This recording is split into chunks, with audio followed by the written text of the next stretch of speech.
자, 이제 제가 주일 예배 소망교회 처음 쓰고요. 제가 4년 전에 우리 저쪽 구 건물에서는 수요일 날 하나님의 말씀을 선포했습니다. 이제 4년 만에 처음입니다. 저는 소개받은 대로 신화부로 교회의 박근재입니다. 박근혜 대통령하고는 아무런 상관이 없고요. 제 여동생이 박근예예요. 박근예. 근데 뭐 조건은 안 따져봐서 모르지만 아무튼 관계는 없습니다. 오늘 하나님께서 주시는 귀한 은혜가 여러분들에게 넘치기 바랍니다. 지금부터 약 1800년 전에 로마가 기독교를 정식 국교로 받아들이기 전에는 우리가 아는 것처럼 기독교인들이 참 핍박을 많이 받았죠. 제대로 예수 믿는 사람이라고 공식적으로 밖에서 공포할 수 없었습니다. 잘못하면 핍박과 고난과 환난을 로마 제국에 의해서 받기 때문이었어요. 그래서 정말로 잘 아는 교인들 말고는요, 서로가 내 자신이 예수를 믿는 그리스도인이라는 사실을 숨길 수밖에 없었어요.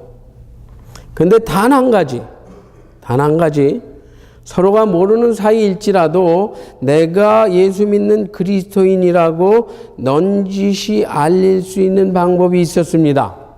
그것은요, 자기 손가락으로 그림을 그리는 것이었어요. 무슨 그림이었을까요? 맞히시는 분은 제가 선물 드립니다. 네? 물고기요? 물고기 누가 맞히셨어요? 누가 물고기라고 그러셨어요? 자신이 없으세요? 누가 물고기라고 그러셨어요? 정말 선물 드립니다. 자, 누구세요? 나오세요. 누가 물고기라고 그러셨어요? 자, 빨리. 이게 날이면 날마다 오는 선물이 아니에요. 어디서도 구할 수 없는 겁니다. 빨리 오세요. 이 복음팔찌입니다. 복음팔찌. 자, 자매님이라서 훨씬 좋으네요. 잠깐만. 이게요, 예수 믿기 전에는 우리가 죽음의 종이었습니다. 까만색. 그리고 예수님의 보혈로 인해서 의인이 되었습니다. 그리고 거룩한 생활로 살다가 궁극적으로는 이 황금 같은 천국에 들어간다고 하는 복음팔찌예요. 여러분, 이거 귀중한 겁니다. 제가 특별히 한국에서 제작해서 갖고 온 거예요. 믿으시기 바랍니다. 예. 맞아요. 물고기입니다. 물고기예요. 자, 그러면은요, 이 물고기가 내 차 뒤에도 붙어 있는데 이 물고기 그림이 의미하는 것은 무엇일까? 마태복음 16장 15절 16절에서 예수님께서 베드로에게 물어요. 너는 나를 누구라 하느냐? 베드로가 대답합니다. 주는 그리스도시요 살아계신 하나님의 아들이시니이다 라고 고백을 해요. 그런데 그 베드로의 고백을요, 그 당시에 사용하던 헬라어 말로 써놓고 중요한 단어들의 첫 대문자를 합쳐 놓으니까 그 단어의 뜻이요, 헬라어로 익투스였어요. 익투스. 그런데 그 익투스라고 하는 단어가 한국말로 물고기였습니다. 물고기. 그러니까 그 당시 그리스도인들이 손가락으로 그리는 물고기 그림은요, 주는 그리스도시요 살아계신 하나님의 아들이십니다 라고 고백하는 베드로처럼 나는 예수를 믿는, 예수를 구세주로 믿는 사람입니다 라고 하는 무언의 표시였어요. 이 이야기를 왜 제가 말씀 전에 할까요? 그것은요, 1800년이 지난 지금 이 자리에 앉아있는 저와 여러분, 우리 모두는 크게 입을 벌려서 자유롭게 다른 사람 눈치 안 보고 나의 신앙을 고백할 수 있기 때문에 그래요.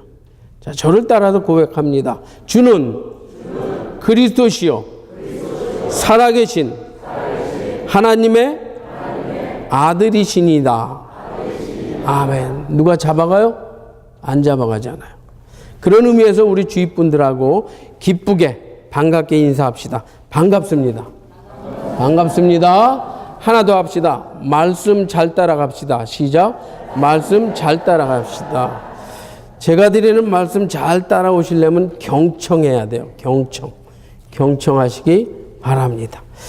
자, 오늘 우리가 함께 읽은 요나서는요, 선지자 요나를 통해서 선포된 하나님의 심판 경고로 말미암아 이방인이었던 니느웨 백성들이 회개하고 구원을 얻은 사건을 기록한 선지서예요.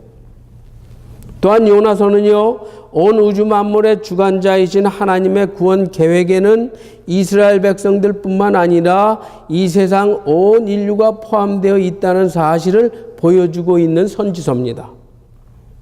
그런데 오늘 본문은 아이러니컬하게도요, 니느웨 성에 심판의 경고를 선포해서 그 백성들을 회개하라고 하시는 하나님의 명령을 받은 선지자 요나가 오히려 그 사명을 거부하고 도망가고 있는 모습을 보여주고 있어요. 하나님의 명령에 따라서 마땅히 복종하고 하나님의 경고를 그대로 선포해야 하는 선지자의 사명이 있음에도 불구하고 선지자 요나는요, 하나님의 명령에 따르질 않아요. 아니, 오히려 다시스라고 하는 곳으로 도망을 치고 있는 중이에요. 오늘 본문의 내용이. 선지자 요나는 니느웨 성읍과는 정반대. 니느웨가 지금의 이라크라고 한다면 지금의 스페인인 다시스로 도망치고 있는 거예요. 정반대입니다. 선지자로서의 본분을 내버리고 하나님께서 지시하신 니느웨라는 곳과는 완전 반대 방향인 180도 반대쪽에 위치한 곳으로 열심히 도망치고 있는 중이에요. 즉 선지자 요나는요, 하나님의 명령에 어긋나는 행동을 하고 있다는 거예요. 하나님의 계획을 완전히 틀어버리고 있어요. 선지자로서는 실로 보이지 말아야 할 행동입니다. 그런데 여러분, 여기서 우리가 그냥 지나쳐서는 안 될 아주 중요한 것이 하나 있어요. 그것은요, 지금까지 제가 설명한 요나 선지자에 관한 이야기를 듣고 오늘 본문 3절을 주의 깊게 읽다 보면 아주 중요한 단어가 하나 눈에 들어오게 된다는 거예요. 자, 그러면 그 단어가 어떤 단어냐? 여러분 한번 찾아보시길 바라요. 자, 제 설명을 염두에 두고 3절 말씀을 다시 한번 천천히 읽어보십시다. 자, 시작. 그러나 요나가 여호와의 얼굴을 피하려고 일어나 다시스로 도망하려 하여 욥바로 내려갔더니 마침 다시스로 가는 배를 만난지라. 여호와의 얼굴을 피하여 그들과 함께 다시스로 가려고 뱃삭을 주고 배에 올랐더라. 자, 여러분, 어떤 단어가 여러분 눈에 확 들어옵니까? 어떤 단어요? 네? 뱃삭, 또 마침, 또 네? 피하여. 그 중에 정답이 하나 있겠죠. 자, 말씀 중간쯤에 두 글자 단어가 여러분 눈에 탁 들어오게 되는데 여기서 어떤 분이 얘기했어요.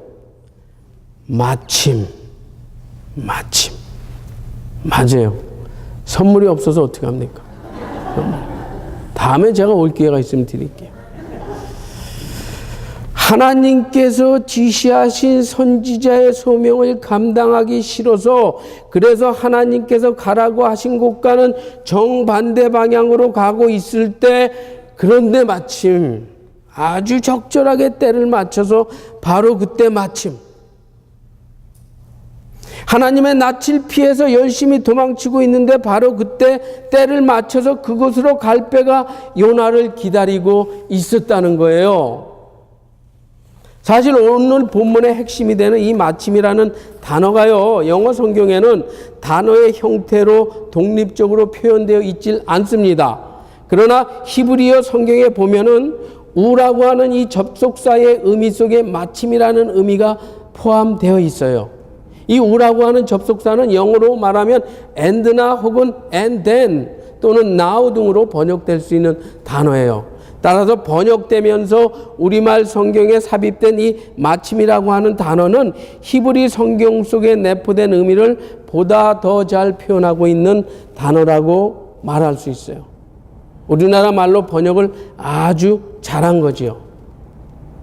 근데 마침 오늘 말씀을 이끌어갈 핵심 단어, 이 마침이라는 단어가 오늘 본문의 핵심입니다. 왜 그런지 아세요? 자, 여기 보세요. 여러분, 하나님의 소명을 거역하면서 도망치는 요나 앞에 왜 마침 배가 준비되어 있었냐는 거예요. 그것도 마침 요나가 도망치려고 하는 다시스로 가는 곳으로 출발하는 배가 말이에요. 더욱이 요나가 배를 타기 위해서 도착한 이 욥바라고 하는 항구는요, 지형적으로 넓이가 좁습니다. 그리고 수심이 낮은 지역이에요. 그래서 다시스라는 먼 거리로부터 항해하는 커다란 대형 선박은 거의 정박할 수 없는 항구였어요. 정박하기가 어려운 항구였습니다. 그런데 왜 마침 그때 딱 맞춰서 정박하기도 힘든, 그래서 왕래하기도 드문 다시스로 가는 배가 요나를 기다리고 있었을까?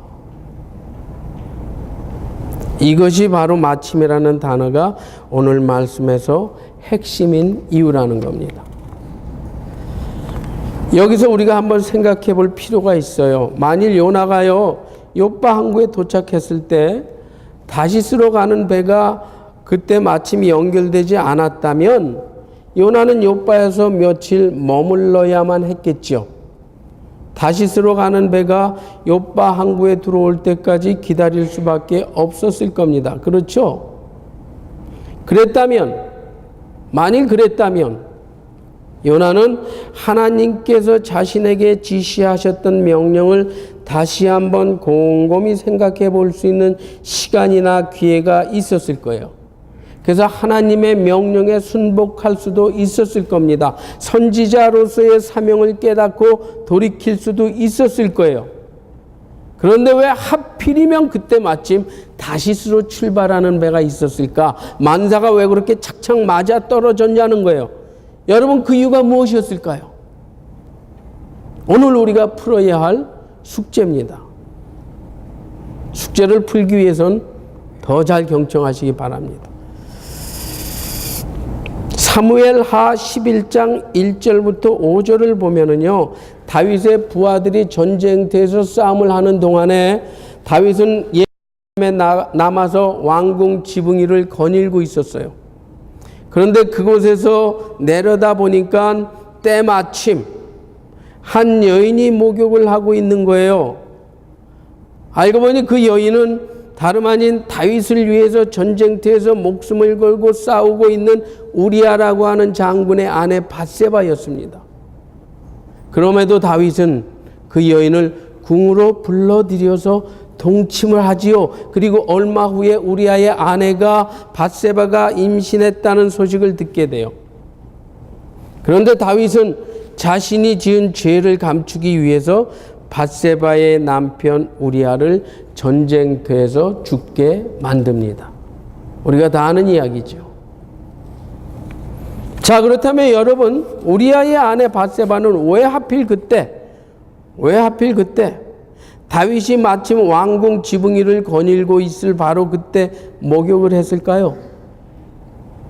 그것도 왕궁 지붕에서 훤히 내려다 볼 수 있는 장소에서 말이에요. 설령 왕궁 지붕 위에서 훤히 들여다 보이는 곳이라고 할지라도 다윗이 지붕이를 거니는 저녁 때가 아니라 아침이나 점심에 목욕을 해도 되었을 걸 왜 꼭 그 시간에 목욕을 했냐는 겁니다. 마치 요나가 하나님의 낯을 피해서 다시스로 도망칠 그때 마침 다시스로 가는 배가 정확하게 대기하고 있었던 것처럼 말해요. 왜 그렇게 상황이 딱 맞아 떨어졌을까? 그 이유가 도대체 무엇이었을까?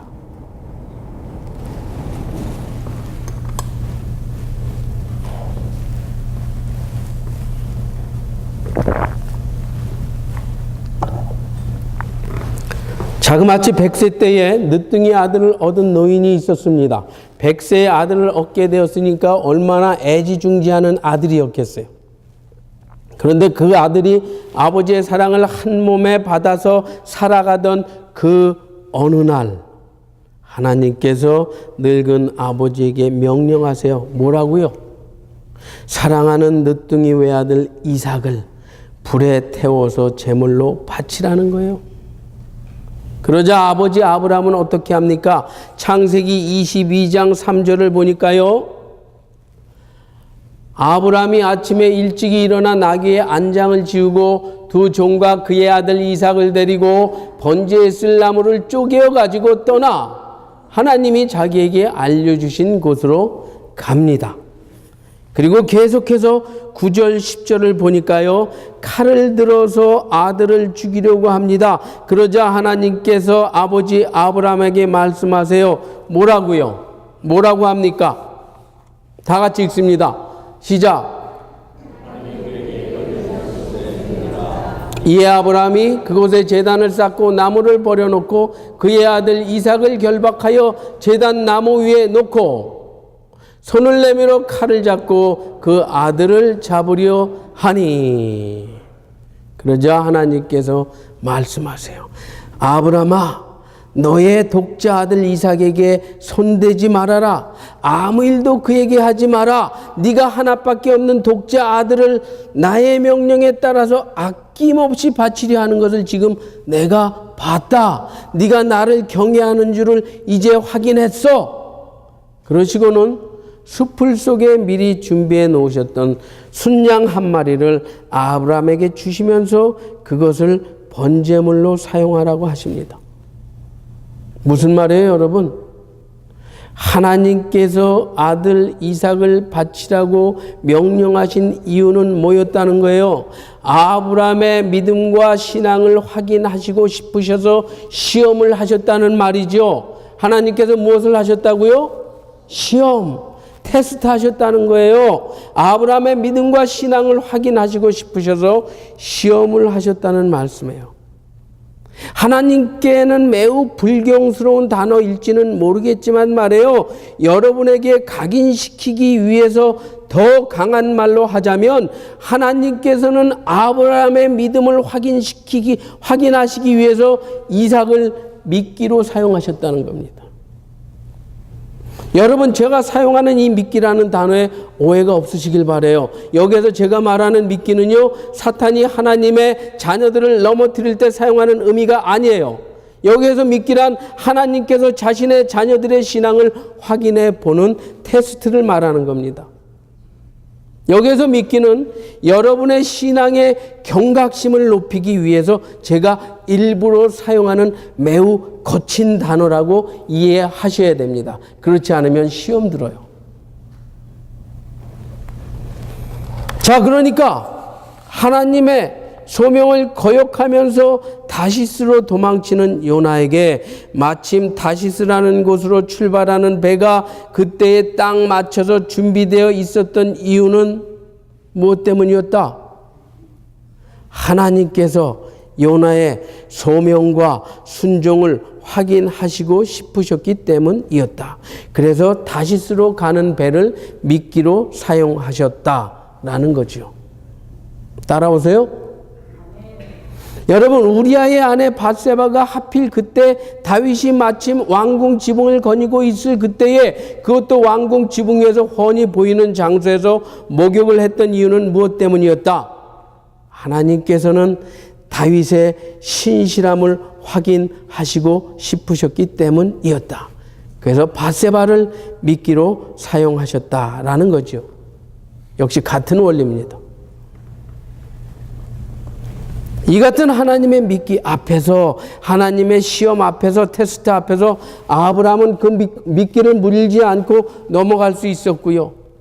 요나와 다윗은 안타깝게도 그만 덥석 물고 말았어요. 그리고는 결국 하나님의 테스트를 깔끔하게 통과하지 못하고 말았던 거예요.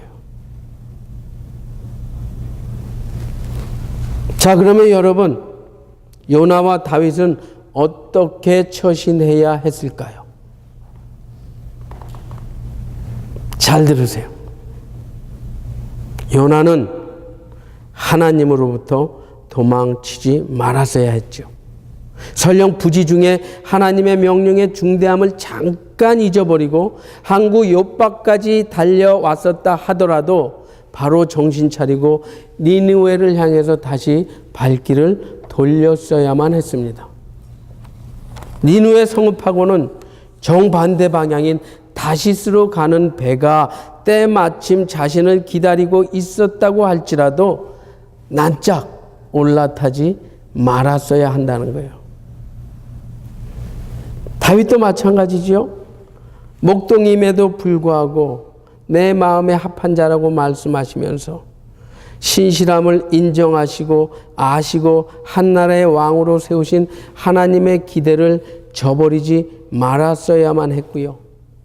설령 왕궁 지붕 위를 거닐다가 목욕하는 아름다운 여인을 보았다고 할지라도 자신의 신실함을 알고 계시는 하나님을 실망시키지 않기 위해서라도 그냥 지나쳐야만 했습니다.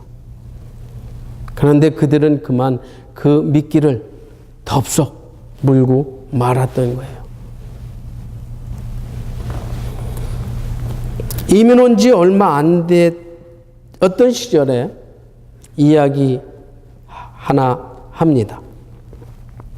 그 당시에 제가 1000불짜리 차를 샀어요. 1986년도에 1000불짜리 차를 샀습니다. 포드 그라나다. 지금은 그 차종이 없어요. 사라졌습니다. 그 당시 10년 된 차니까 1976년도 차였어요. 근데 1000불에 샀어요. 근데 타이어가 형편없이 낡았어요. 새 타이어로 바꾸지 않으면 안 될 만큼 심각한 상황이었어요. 그런데 그 당시 제가 재정적으로 타이어를 4개를 다 새 것으로 바꿀 만한 재정적인 여력이 없었습니다. 그럴 상황이 아니었어요. 그래서 하나님께 기도했죠. 하나님, 이 좋은 차를 싼 가격에 사게 해주셔서 감사합니다. 그런데 타이어를 바꿔야 합니다. 해결해 주세요. 그렇게 기도했어요. 그리고는 며칠이 지났습니다. 그런데 자동차에 가스를 넣으려고 주유소에 차를 댔는데 기름을 넣어주던 친구가 제 타이어를 이렇게 보더니만 You want a new tire? 물어본단 말이에요. 타이어를 싸게 살 마음이 없냐고 묻는 것이었어요. 하나에 20불만 달라는 것이었어요. 살 마음이 있으면 밤 10시에 다시 오라는 것이었어요. 여러분, 제가 갔겠습니까? 안 갔겠습니까? 네? 여러분, 제가 갔겠어요? 안 갔겠어요? 네? 갔어요? 다 갔다고 말씀하시는 겁니까? 동의하십니까? 갔어요. 맞습니다. 갔어요. 갔지요. 하나님의 응답으로 알고 당연히 갔어요. 그날 밤 10시에 주유소에 갔습니다. 그 친구가 주유소 건물 뒤로 돌아가더니 새 타이어 4개를 갖고 나오는 거예요. 그리고는 80불을 달라는 것이었어요. 저는 그때요 80불을 주고 돌아오면서 하나님께 얼마나 감사했는지 몰라요. 그것은 분명 내 기도에 대한 하나님의 응답이었거든요. 나의 기도를 들으신 하나님께서 때를 맞춰서 마침 내가 그 주유소로 가스를 넣으러 들어가게 하셨고 그때 마침 그 친구를 통해서 새 타이어 4개를 준비시켰기 때문이었어요. 그것은 분명 내 기도에 대한 하나님의 응답이었습니다. 아멘? 아멘? 썰렁하다. 여기서 아멘 하면 안 되죠. 그러나 저는 그 사건이요, 하나님께서 나의 신실함과 정직함을 확인해 보려고 던지셨던 하나의 미끼였다는 사실을 얼마의 시간이 지난 뒤에 알게 됐어요. 그 친구가요, 주유소 주인 몰래 새 타이어를 그런 식으로 팔고 있었던 것이었습니다. 여러분, 제가요, 적어도 하나님의 자녀라고 한다면 저는 그때 그런 제안을 받았을 때 일단은 의심을 했어야만 했어요. 그 당시 새 타이어 가격이 40불에서 50불 정도였음에도 20불에 팔겠다고 하는 그의 제안에 일단은 수상하게 생각했어야만 했다는 거예요. 적어도 하나님의 자녀라고 한다면 기도에 응답하신 하나님께 감사하기 전에 아무리 조건 좋은 그런 제안을 받았더라도 단호히 거절하는 것이 당연했다는 거예요. 왜요? 하나님의 자녀이기 때문에. 길이 아니면 가지 말았어야 했다는 것입니다. 길이 아니면 가지 말아야 했다는 거예요. 그런데 그것이 기도의 응답이라고, 그것이 기도의 응답이라고 하나님께 감사드렸던 내 자신을 돌아볼 때 얼마나 부끄러웠는지 몰라요. 그리고 얼마나 회개했는지 모릅니다. 사랑하는 여러분, 여러분이 기도한 것이 순조롭게 진행됐다고, 딱 맞아 떨어진다고 무조건 하나님의 예비하심과 인도하심이라고 착각하지 마세요. 여러분의 삶 속에서 아무리 일사천리로 만사형통되는 것처럼 보이는 일일지라도 너무 쉽게 감사하지 마십시오. 여러분이 계획했었던 일이나 마음먹었던 일이요, 여러분의 계획에 맞춰서 착착 일사천리로 진행되어 간다고 할지라도 아무런 영적인 판단 없이 무조건 감사하면서 하나님의 은혜라고 외치지 마세요. 저처럼. 오히려 그보다 먼저 그 일로 하여금 하나님께서 기뻐하실지 가슴 아파하실지를 냉정하게 판단하고 분별하시길 바랍니다. 아멘. 지금은 크게 아멘 하셔도 돼요. 아멘. 여러분, 미끼는 절대로 물지 마세요. 하나님 아버지께서 여러분의 신앙과 믿음과 소명과 순종과 신실함 등을 확인하시기 위해서 사용하는 미끼를 무턱대고 덥석 물지 마시라는 거예요. 하나님의 미끼를 저나 요나나 다윗처럼 아무런 판단 없이 꽉 물지 마십시오.